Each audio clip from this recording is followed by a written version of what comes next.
Bonjour les amis, c'est Sylvain de Canopée, je suis en direct de l'hôtel de ville de Paris où je suis invité à une conférence internationale sur les forêts tropicales qui ressemble davantage à un gros événement de greenwashing. Voilà, et c'est ce que je vais expliquer dans quelques minutes. A tout de suite. Sylvain, grand connaisseur de la déforestation. Malheureusement. Euh, j'ai beaucoup hésité à venir, voilà, pour plusieurs raisons que je ne vais pas avoir le temps de développer.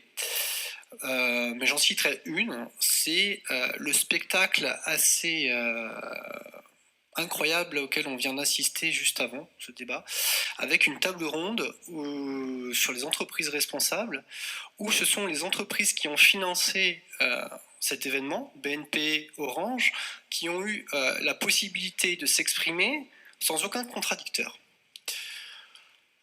Ça, c'est quelque chose, je ne pensais pas qu'aujourd'hui, on serait encore capable d'organiser des conférences sur les forêts tropicales avec ce type de méthode. C'est dommage parce que moi j'aurais bien aimé discuter avec M. Richet de BNP Paribas et lui rappeler que aujourd'hui c'est la banque principal financeur de Cargill, Bunge, qui déforeste, qui sont des négociants de soja, qui sont directement responsables de la destruction du Cerrado au Brésil notamment. Ils financent des entreprises comme Minerva, qui sont des entreprises qui coupent l'Amazonie pour cultiver du bleu. Et ce qui est compliqué, c'est que quand M. Richet vient nous parler de ses investissements éthiques dans des projets au Sénégal ou ailleurs, il y a quelque chose d'indécent à ne pas parler de l'énorme responsabilité qu'ils ont en finançant la déforestation et à ne pas avoir un débat là-dessus. Voilà. Sur la compensation carbone, c'est pareil.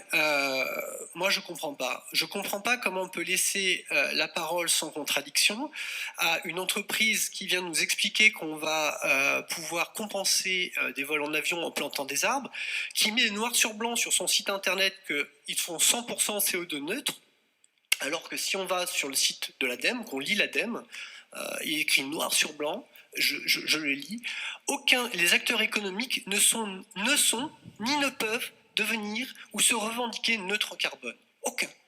Ni Orange, ni Air France, ni Voyageurs du Monde. Pour la simple et bonne raison que quand vous prenez un avion, et j'aurais malheureusement pas le temps de développer, vous émettez du carbone dans l'atmosphère et que vous créez un dommage qui n'est pas réparable en plantant un arbre. En tout cas, il faudra des années. Et ça ne peut pas se gérer à l'échelle d'une entreprise. L'idée même qu'une entreprise comme Orange vienne ici publiquement nous expliquer qu'elle a réduit ses impacts au maximum et une phrase après nous expliquer que la 5G est vertueuse pour l'environnement soulève un grave problème.